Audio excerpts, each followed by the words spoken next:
Degree లేకపోతే ఒకప్పుడు uneducated, ఇవాళ డిగ్రీ కాదు ఏఐ రాకపోతే అన్ఎడ్యుకేటెడ్. ఇప్పుడు యుద్ధం జరుగుతుంది. యుద్ధం జరిగినప్పుడు ఇప్పుడు హెచ్డిఎఫ్సి బ్యాంకు కావచ్చు, లేకపోతే మారుతి షేర్ కావచ్చు, లేకపోతే ఎంఆర్ఎఫ్ షేర్ కావచ్చు. సో ఇవి తగ్గుతూ ఉంటాయి. సో ఈ కంపెనీస్ కు ఇరాన్ వచ్చి ఏమైనా బాంబు వేసాడా, లేకపోతే అమెరికా వచ్చి ఏమైనా బాంబు వేసాడా ఈ కంపెనీల మీద? ఇవి ఎందుకు తగ్గుతాయి? Investment gives compounding opportunities, income gives multiple opportunities. Sir mutual funds కంటే ఇంకా స్టాక్స్ లో ఎక్కువ బెనిఫిట్ వస్తుంది కాబట్టి నేను ఓన్లీ స్టాక్స్ లోనే పెడతాను సార్. ఇక్కడ రెండింటి మీద మార్కెట్ నడుస్తుందండి. ఒకటి వాల్యుయేషన్, రెండు సైకాలజీ.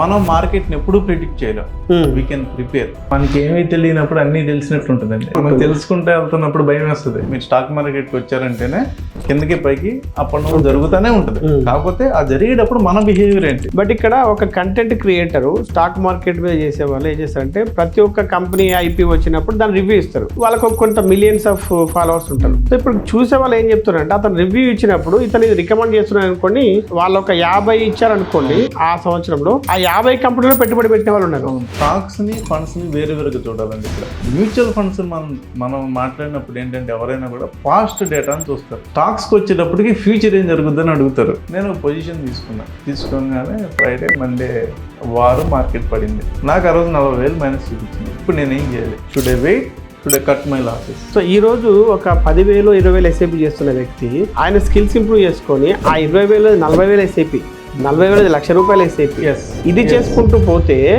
అతను ఎంత వెల్త్ క్రియేట్ చేయగలుగుతాడు? వార్ వస్తుంది కాబట్టి ఏ సెక్టర్ పెరుగుద్ది? వార్ వస్తే అన్ని పడవు కదండి. Defence sector పెరుగుద్దిగా.